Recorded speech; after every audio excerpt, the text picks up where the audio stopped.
여러분 평안하십니까? 오늘도 말씀과 함께 주님의 은혜 가운데 거하시기 바랍니다. 오늘 말씀은 시편 57편입니다. 말씀 개요입니다. 시편 57편은 다윗의 탄원시인데요.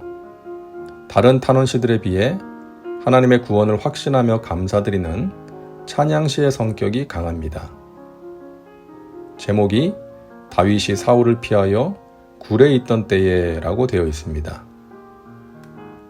1절부터 5절은 위기 상황에서 하나님의 구원에 대한 확신을 노래하고 있고 6절부터 11절은 하나님을 향한 감사와 찬양의 내용이 담겨 있습니다. 말씀 묵상입니다.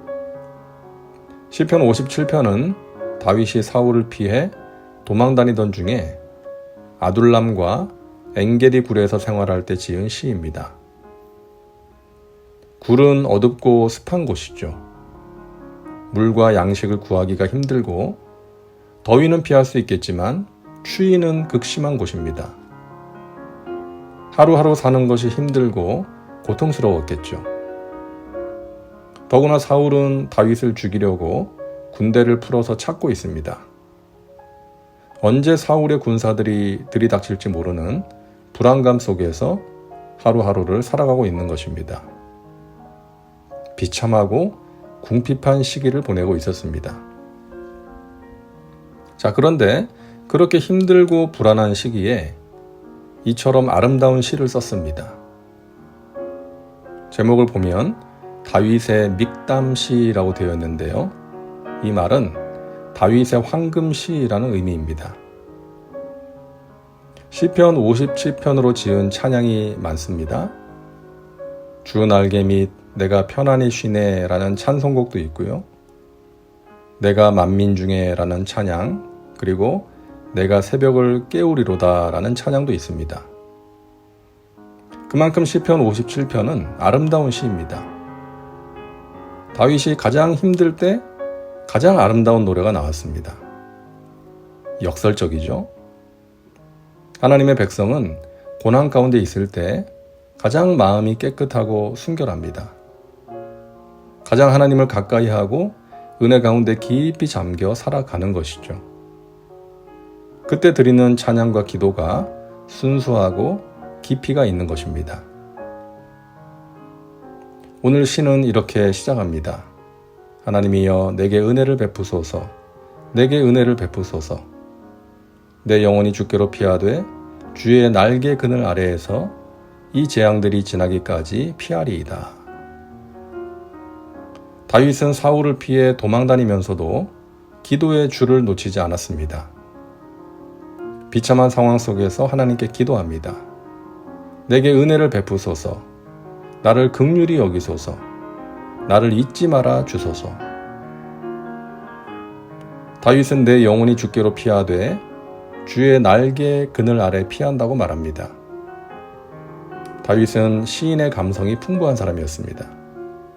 그냥 하나님께 피합니다 라고 하는 것이 아니라 하나님의 날개 그늘 아래 피합니다 라고 표현합니다.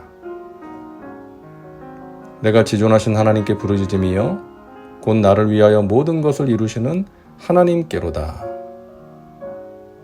주의 날개 그늘 아래 피한다는 것은 하나님을 의지하는 마음으로 지존하신 하나님의 구원의 역사를 기대하며 부르짖는 것입니다.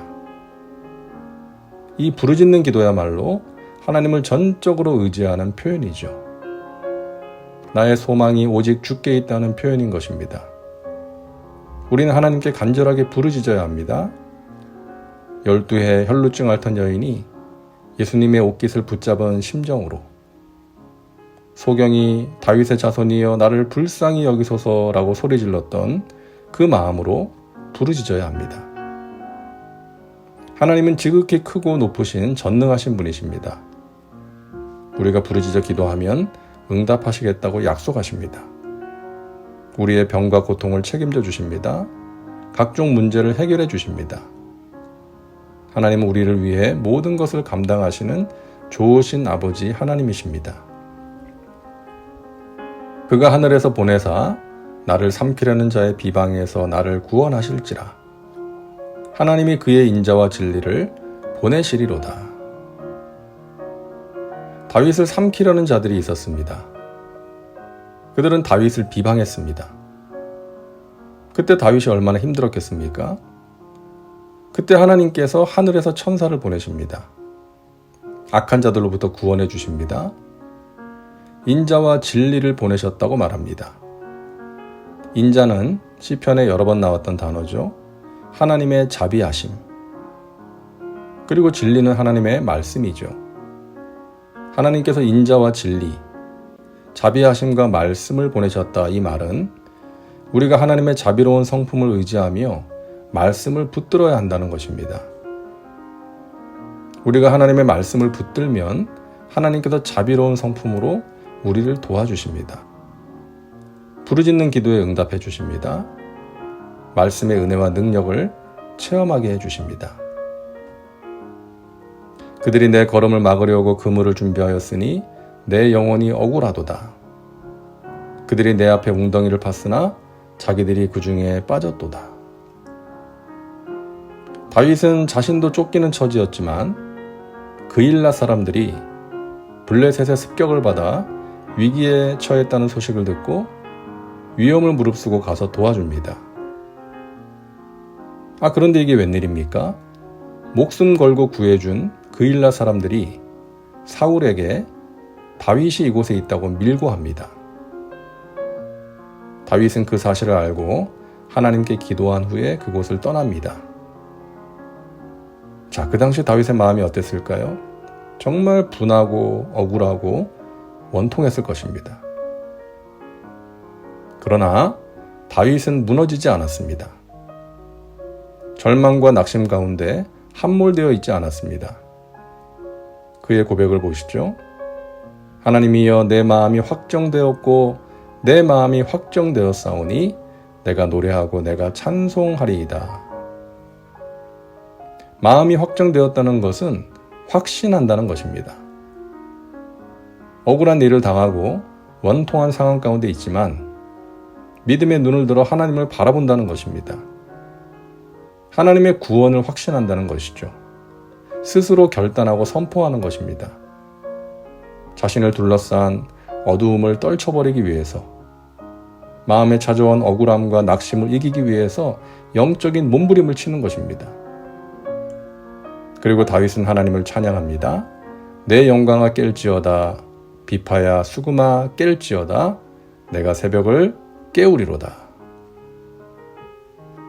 사랑하는 여러분, 영적인 어두움은 저절로 물러가지 않습니다. 마음을 확정하고 또 확정하고 말씀과 기도와 찬양으로 새벽을 깨울 때에 어두운 밤은 물러가는 것입니다. 여러분, 영혼의 깊은 밤을 보내고 있습니까? 그 어두운 밤이 물러가도록 새벽을 깨우시기 바랍니다. 우리가 말씀과 기도와 찬양으로 새벽을 깨울 때에 이 나라와 교회와 우리 개인에게 있는 어두운 밤이 물러가고 빛 대신 주님의 은혜가 임하게 될 것입니다. 다음은 말씀 적용입니다. 오늘 말씀을 통해 당신에게 주시는 메시지는 무엇입니까? 당신 자신과 삶에 구체적으로 적용하시기 바랍니다. 이제 기도합니다. 사랑과 은혜가 풍성하신 하나님, 오늘도 말씀과 함께 살게 하시니 감사합니다. 고통의 문제 앞에서 주의 날개 그늘 아래 피하여 주님을 의지하며 부르짖어 기도함으로 주님의 도우심과 구원의 역사를 체험하게 하여 주옵소서. 말씀과 기도로 새벽을 깨워서 이 나라와 교회 그리고 우리 각 사람의 삶 가운데 임한 어둠이 물러가게 하여 주옵소서. 예수님의 이름으로 기도하옵나이다. 아멘. 오늘도 말씀과 함께 은혜 가운데 거하시기 바랍니다. 여러분 사랑하고 축복합니다.